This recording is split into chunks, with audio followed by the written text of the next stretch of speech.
Hi, it's Helen from the Royal Pharmaceutical Society. So this short video will go over some of the recent improvements that we have made to the Provisional Registration E-portfolio. So I'm going to show you 3 new features that we have recently launched. The first one I want to show you is around the supervised learning events and file upload. So in response to your feedback, we have now created a functionality which allows you to upload paper-based versions of supervised learning event records. So what am I referring to here? I'm referring to these 4 types of records. So a case-based discussion, a direct observation of practical skills, the medication-related consultation framework, and a mini clinical evaluation exercise. So we know that in practice, sometimes you may not have access to a computer or device which allows you to complete some of these records online in real time. So we have made some paper-based versions available on our website. You may also be able to access paper-based versions from your organization as well. So if you have completed a paper-based version of any of these records, you can now upload them into the system and make sure they're counted as part of your portfolio. So what you will have noticed is there is a very slight change to the layout of this particular box or section here.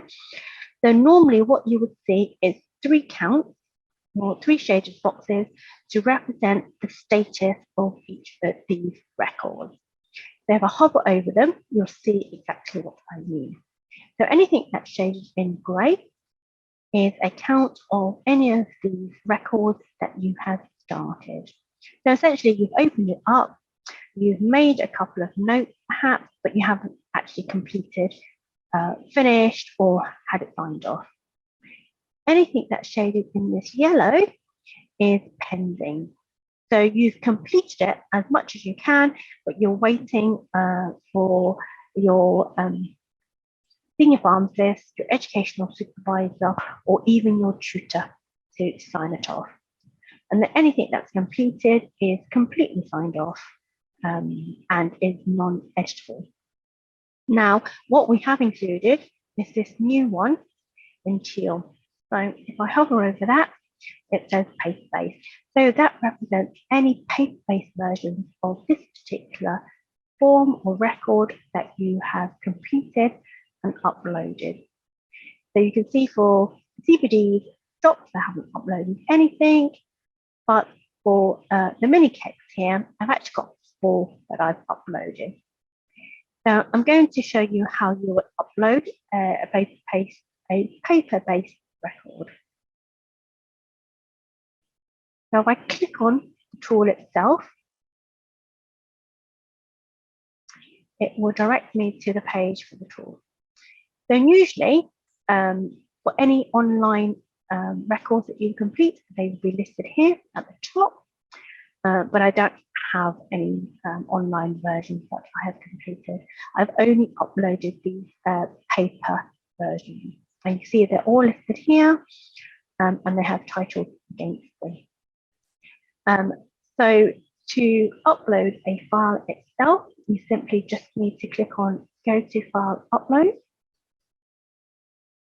Some of you may already be very familiar with this file upload area and have already uploaded other types of files. I'm just going to go through the process of what you would do with one of these supervised learning events. So click on Add New Record.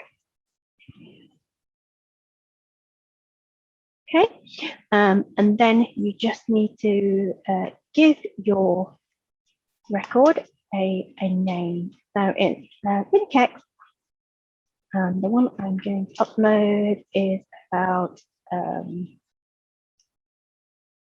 COVID vaccine.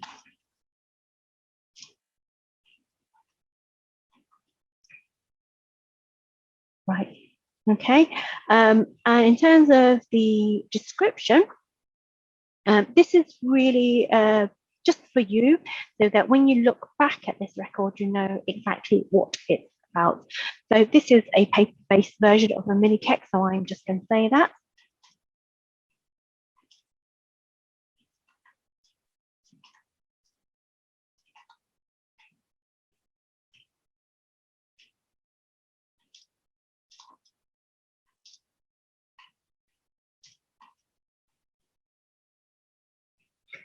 Okay, and then make sure you record the date of when this actual record was completed.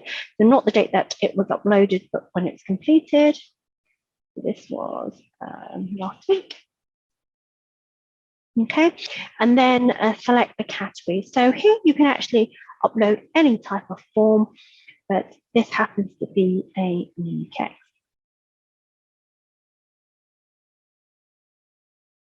Okay, so there we go. Just going to save that.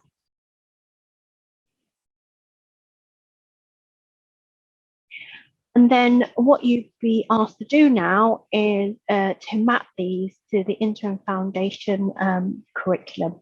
So these are the learning outcomes, and you just need to go through the list and indicate which of these learning outcomes are demonstrated by this particular record. So I'm just going to select a few for demonstration purposes.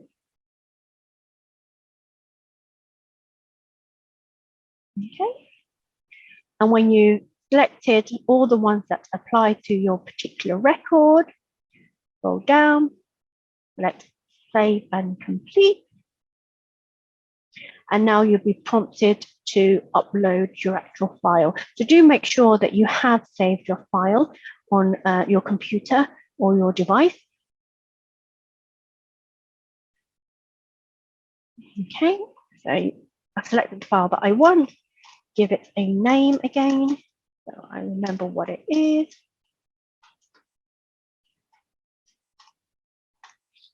And then let's save just to make sure it attaches. And there we go. You see that it has attached. If you click on this link, you'll actually be able to see the details of the file itself.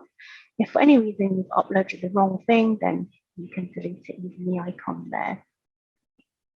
Just to say, before I finish this, you can upload a number of different types of forms. So it could be a Word document, could be a PDF, it could even be an image. So if you're using a phone or even a tablet device, if it's easier, you can actually take a picture of your record and upload it here. And the maximum file size is 25 megabytes. And you can actually upload more than one type of file. So for example, if there are several images that you have taken, you can upload them all in the one place. Okay, so I'm just going to click finish, and that will save. So you can see there, it's now listed at the top of the list as a new paper-based version of mini KEX. So this is all displayed in date order. The most recently added is always at the top. And then if you want to, you can always go back and edit that record, edit the mappings to the various learning outcomes, you want to print it and delete it if for any reason it's not quite right as well. So that was a quick overview of how you upload paper-based records. Just want to pop back to the home page to show you what that now looks like. Okay, so back to your dashboard. You can see here that my count of mini KEXs has increased to 5. So I've now got 5 paper records attached to my portfolio. Just to say, there is another quick way of adding paper-based records. From the navigation bar here, you simply click on File Upload. Takes you to the same area, and you follow the instructions as I've just shown you.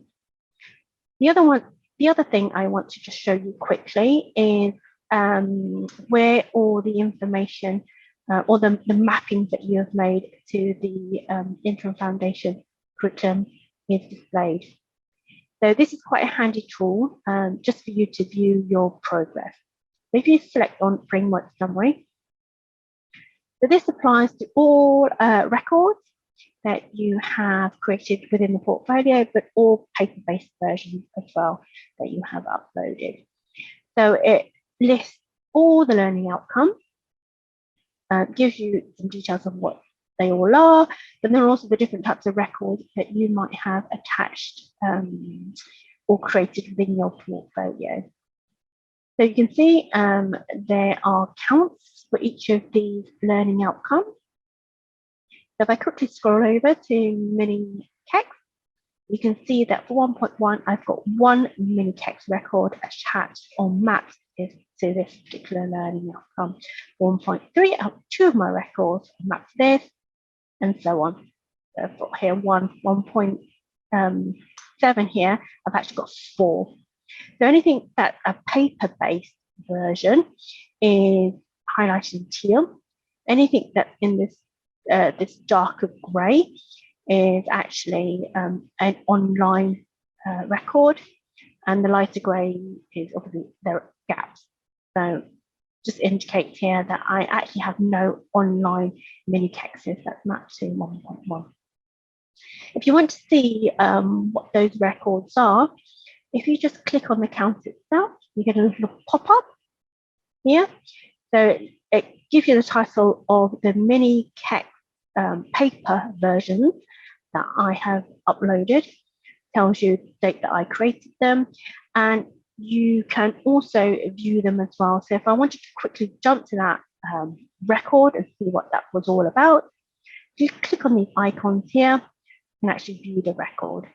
I won't do that, but yeah, if you click on it, it will open up a new page for you.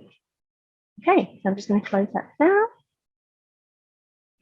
So hopefully that was a helpful overview of the file upload area, but also how you would specifically upload paper-based versions of the supervised learning event. Okay, so I am now going to show you an improvement we have made to the action plans area. Now I'm going to go back home. There we go.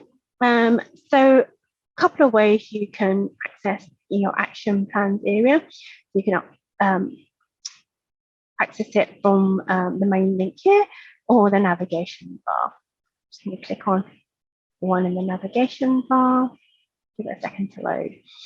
So some of you may have noticed that there is a little change here in terms of the layout. Especially if you've already started using this area to populate some of your actions. Previously, there were lots of little tabs that you would need to click on. We've essentially done a quick tidy up, so it's very clear to see any ad hoc actions that you've created versus those actions that are linked to records. So for any ad hoc actions that you identify during your day-to-day practice, they can still be recorded here under the generic action plan area. So I've just expanded that, and you simply add a new action by clicking on this button. I'm not going to go through that in detail because that is a process that is very similar to what we had previously. And if you want more details of how to add an action, you can also refer to our user guide. What I do want to show you is this new area that we've created, or actions linked to records. I'm just going to close that to give us a bit of space and then expand this. Okay, so you can see this looks a little different. This is a table and essentially is a list of all the actions that you have created within other records. So it could be an action from a supervised learning event. It could be an action from a learning needs analysis. It could be one from a meeting record or even reflective summary. They're all pulled into one area. This is helpful because you can have a general overview and quickly prioritize your actions as well. You can also sort them and view them according to these different column titles as well. You can also quickly jump to certain actions. I'm just going to show you how you would filter. You just simply click on the column title. So this is in date order with most recent at the bottom and older actions at the top. And if I click on that, it switches the other way around. So your most recently created actions appear at the top of the list there. And then for evidence title, type, and action, these are all in alphabetical order, which is quite handy as well. The other handy one to use as a sort is completed. So this allows you to quickly sort anything that has been completed versus anything that might be outstanding. So there you can see that anything that I've completed is sorted right to the top. Right click again, anything that's outstanding now jumps to the top. And then obviously you can see the date that's completed. I'm going to show you how to actually mark something that's completed. And you can do that quite quickly on this view without having to go back to the original record itself. Now I'm actually going to mark that I have done this particular action here to do with audits that I identified as part of a learning needs analysis. So simply click on mark as complete. Get a pop-up box just to summarize the action itself. Select the date that you actually completed it. This week. And let's mark as complete. Okay, give it a few moments, just update. Just expand the section again. Okay, so you can see here that that particular action is now marked as complete. The date that I entered. Okay, and then obviously if I quickly sort that, you can see it now appears at the top of the list as completed as well. The other thing you can do, as I mentioned, is quickly sort or find a particular action. So if there's an action that you have created on a particular area and you just want to see what that is or jump to that very quickly, just type in the term in the search box here. I did one about MI services. So I've just typed that in and you can see that I now have a filtered list. The one that I was looking for was this one. So if I wanted to, if I had completed that, I can mark that as complete here. If you wanted to view the full list again, just simply delete what you have entered in the search field. Okay, you can see from this list, I have 11 entries in total. And obviously, if I wanted to see what the 11th one is, I could just jump to the next page by clicking on 2 or next. And go back to 1. The other thing you can do is increase the number of entries you can view on a page by just changing the preferences here at the top. So change it to 100. I now have 11 entries displayed. Right, so I hope that was a useful overview of the new improved action area. And do use this to obviously come back and review your actions on a regular basis. Right, so the final improvement that I want to show you is to do with the learning needs analysis. So I'm just going to click on that. And you'll see this looks slightly different. What we have introduced is this new learning needs analysis progress summary here at the bottom with lots of colors. And this essentially is an area that helps you monitor and track your progress. So just to say, this will only appear for you if you have completed an LNA. So you can see at the top, I have completed 2. Some of you might have one in progress. If you have one in progress, this heat map or this progress summary does not appear on the page. So do make sure that you complete your LNA. further details of how you go about completing an LNA, do refer to our user guide.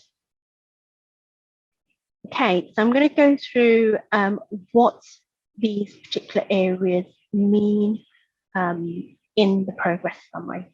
So as you see at the top, we've got the domains of the interim foundation curriculum listed, but also the learning outcomes, so 1.1, 1.2, and so on. If you're not quite familiar with what these are, and you want to know what they are, you can actually just simply hover over the number and a pop-up box appears explaining what that particular learning outcome is. Just show you how that works for a couple of them. So there's all the detail for you. And then you'll see your learning needs analysis here. And as you can see there, as I hovered over them, they were highlighted. So if you wanted to jump into the detail, if you click on that now, it will actually open up the learning needs analysis for you. But what I really want to focus on are these ratings here. So as part of the process, for each LNA, you need to rate yourself against these learning outcomes that are listed here.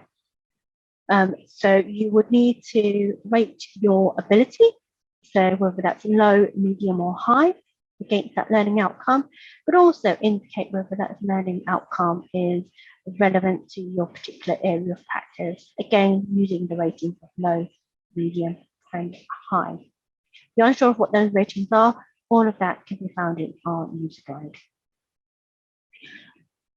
You'll see that there's different shading here, different intensity of shading. So anything that is green indicates ability. Anything that's in this pink purple color is relevant. So the different intensity represents different ratings. So anything that's lighter shade here, light shade of green is high ability. I think that's medium shade is medium ability. And anything that is darker shade is low ability. So I guess that anything that's indicated as low ability is possibly going to be a development area for you. With regards to relevance, anything again that is lightly shaded is high relevance, medium is medium relevance, and the darker is low relevance for you.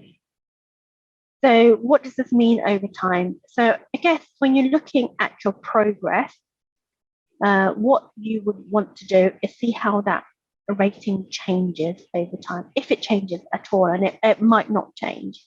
Hopefully there will be some improvements for you from each of your LNAs completed, and you will see a change in color.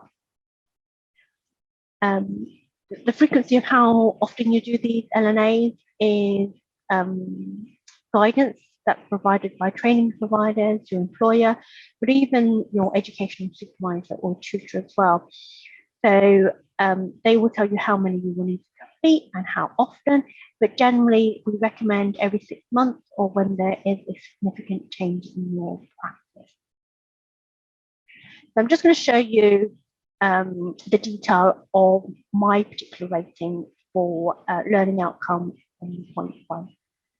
So for the first one, you can see that my rating was actually medium, and the relevance of that particular outcome was also medium at the time that I completed it. But now that I've completed another one, I've made some progress. So my ability of demonstrating 1.1 is quite high, really good. But the relevance has changed here. So now it's low relevance. It's not as relevant to the work that I'm doing in practice right at the moment. And that sometimes happens just because you have different opportunities. You might be in a different rotation if you're working in hospital. So that just indicates that I have made some progress. And that's good. That shows you that generally I am progressing. So do have a look at that in detail, have a look at your ratings over time, use this, the conversations that you have with your educational supervisor, tutor, senior pharmacists, use this for your review meetings as well. And then for yourself, have a look to see if there are any development areas for you. It's a quick snapshot so that you can quickly identify the areas or the learning outcomes that are development areas for you. So that's a quick overview of the learning needs analysis progress summary. Hope that was useful. And that actually brings me to the end of this video as well. Just to say that we really do appreciate feedback from all of you about the portfolio. So we would like to encourage you to continue to provide us with feedback. This makes sure that we can get the system right for you, that it remains simple and intuitive as well. So feel free to send us feedback at any point in time. You'll see on the left here that there is a feedback survey. So if you click on that, that directs you to a survey that you can complete very quickly, only takes you 5 minutes. And we would really appreciate it if you do spend 5 minutes completing that. However, you also have the option of contacting us directly. So if you want to pop it in an email, please do. Our contact details are just under the help area. So you can email us or contact us by phone with any feedback, ideas for improvement. As I said, let us know what we can do to improve the system for you. Thank you very much. Hope that quick overview was useful. And if there are any questions about any elements of the portfolio, any of the tools and record types, feel free to contact us for support as well. Thank you.